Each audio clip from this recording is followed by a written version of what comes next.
At 3 a.m., Marcus woke up completely paralyzed, while a demonic entity sat on his chest and whispered death threats in his ear. The 5 bloody scratches he found the next morning proved this nightmare was terrifyingly real. Marcus had always been a loner, living alone in his cramped studio apartment, pulling double shifts at the warehouse just to survive. No family, no friends, just crushing silence every night. He survived on 3 hours of sleep and energy drinks. That Tuesday night felt different. His apartment was dead quiet. Even the neighbor's dog had gone silent. Marcus collapsed into bed around 2 a.m. He should have known something was wrong when he fell asleep instantly. At exactly 3:17 a.m., Marcus's eyes snapped open. He could see everything. The shadows, his laundry pile, the streetlight through his blinds. But when he tried to reach for his phone, nothing happened. His arm wouldn't move. Not even a twitch. Panic shot through his brain. He tried to speak, but his vocal cords were locked. The only sound was his shallow breathing. It was like being buried alive in his own body, completely alone. That's when he heard it. His front door creaking open, but he lived on the 3rd floor with no downstairs entrance. Yet the sound was unmistakable. Heavy footsteps echoed below, slow and deliberate. The footsteps started climbing stairs that shouldn't exist. Marcus screamed inside his head, willing his body to move. His muscles remained frozen. He was completely alone with whatever was coming. His bedroom door, which he'd locked, was now wide open. A shadow filled the doorframe, tall, unnaturally thin, with arms too long for any human. It didn't walk, it glided. Marcus could see his breath in the suddenly arctic air. The shadow moved around his bed, never looking away. Even his eyelids wouldn't obey him. The creature stopped at the foot of his bed. Its face was a void, except for 2 burning pinpricks of light. When it smiled, rows of wrong teeth appeared. The thing crawled onto his bed.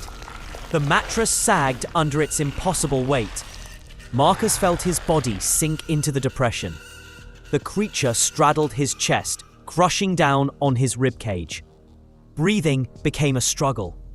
Those burning eyes locked onto his, and suddenly, Marcus could hear it inside his skull.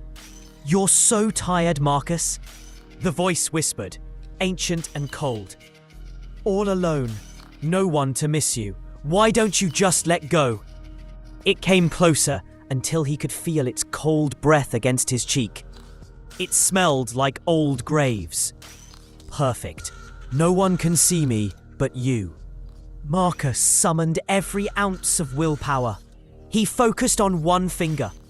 The creature sensed his struggle and pressed down harder. "Fight all you want," it hissed.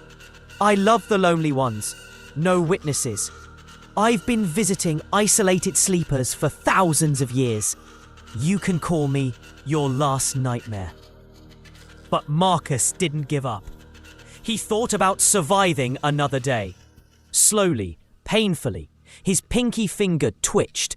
That tiny victory was enough. Marcus gasped and could suddenly move again.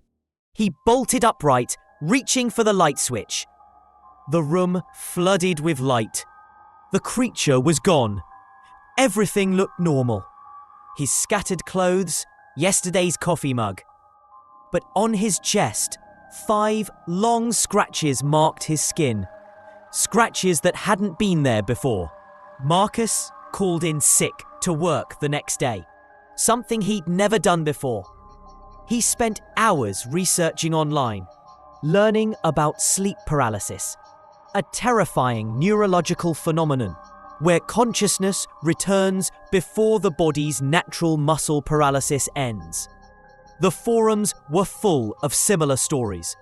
People describing the same crushing weight, the same feeling of pure evil. But knowing the science didn't make it less real. Didn't explain the scratches. Didn't stop him from sleeping with every light in his studio apartment blazing for the next 3 months. The thing about sleep paralysis is that once it happens, it often happens again. And Marcus learned that some visitors don't just come once. Some of them decide they like you. Some of them prefer the lonely ones. Some of them come back to empty rooms where no one can hear you scream. And no one will miss you. Sweet dreams.